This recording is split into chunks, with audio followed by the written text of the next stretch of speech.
Future సిటీపై KTR కీలక వ్యాఖ్యలు చేశారు. ఫార్మా సిటీ కోసం మాత్రమే భూసేకరణ జరిగింది అన్నారు. ఫార్మా కోసం కాకుండా ఇతర అవసరాలకు వాడితే బీఆర్ఎస్ ఊరుకోదు అన్నారు. చట్టం ప్రకారం ప్రభుత్వం చేసేది తప్పు అని గుర్తు చేశారు. పెట్టుబడులు పెట్టిన వారు నష్టపోతారన్నారు కేటీఆర్. భూములు వెనకకిస్తామని చెప్పి ఫార్మా సిటీని రద్దు చేస్తామని చెప్పి ఇవాళ ఫ్యూచర్ సిటీ అని పొంకనాలు కొడుతున్నాడు. అమెరికాను మించిన నగరం కడతా అంటున్నాడు. ఇవాళ నేను ఒకటే మాట అంటున్నా, ఆయన ఫ్యూచర్కే దిక్కులేదు. రాహుల్ గాంధీ కోపం వస్తే రేపో మాపో అడ్రస్ లేకుండా పోతాడు.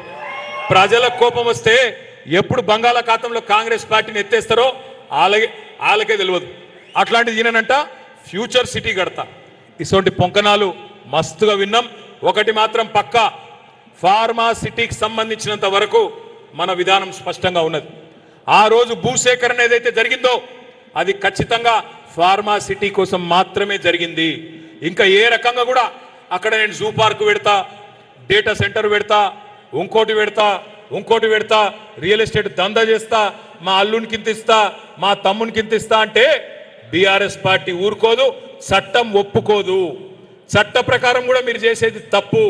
అందుకే నేను విజ్ఞప్తి చేస్తా ఉన్నా, అక్కడ పెట్టుబడి పెట్టాలని చెప్పి ఎవరినైతే ఇవాళ ముఖ్యమంత్రి గారు కాళ్ళు వేళ్ళు పట్టుకొని తిరుగుతున్నాడో, గడ్డాలు పట్టుకుంటున్నాడో వాళ్ళందరికీ నేను చెప్తా ఉన్నా, మీరు గనక లా చూసుకోకుండా, చట్టం చూసుకోకుండా ఇష్టానుసారంగా పోతే నష్టపోయేది మీరే, గుర్తుపెట్టుకోమని చెప్పి కూడా నేను కోరుతా ఉన్నా.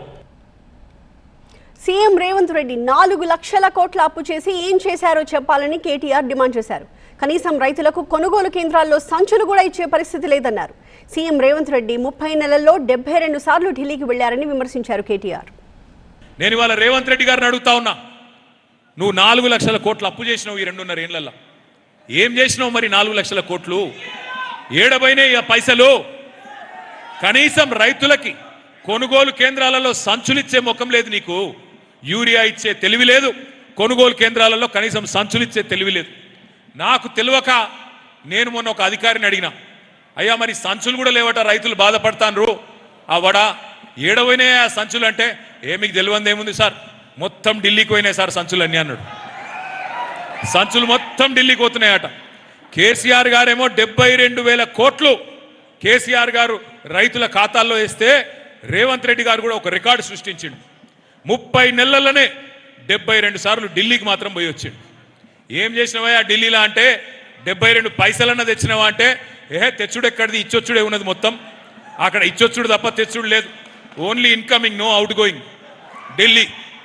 అంటే ఆయన పదవి కాపాడుకోవడానికి, ఆయన రెన్యువల్ సీఎం, రెగ్యులర్ సీఎం కాదు. ఆయన రెగ్యులర్ సీఎం అయితేనేమో 5 ఏళ్ళు ఉంటాడు.